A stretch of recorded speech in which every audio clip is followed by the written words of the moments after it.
उंबरठा दिसायला एक रेष असली तरी तो प्रत्येक सुरुवातीचा साक्षीदार असतो. आज वसुबारस. आज आपण गायीची पूजा करतो, जी पृथ्वीची सावलीच आहे जणू. तिच्यात मातीतला शांतपणा, निस्वार्थ प्रेम, निर्मितीचं सामर्थ्य, करुणा, माया या सर्वच गोष्टी आहेत. आपण प्रत्येक सणात निसर्गाच्या कुठल्या ना कुठल्या रूपाला पूजतोच.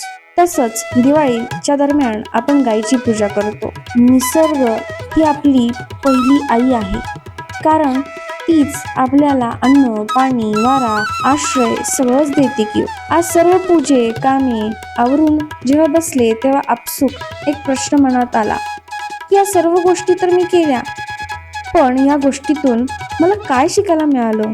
शिकायला मिळालं की स्वीकार करण्याची कला, छोट्या गोष्टीत आनंद मानण्याची कला.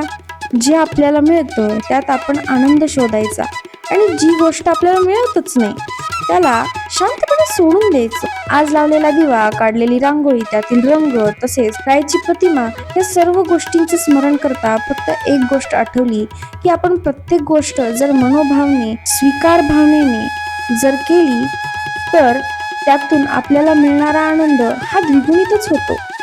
माझे गुरु म्हणतात, स्वीकार एक ही अशी भावना आहे जी आपण आपल्या आयुष्यात अंमलात आणल्यावर आपण 70 ते 75% तर लढाई जिंकतोच, मग ती चांगली सत्याची असेल किंवा वाईटाची असेल.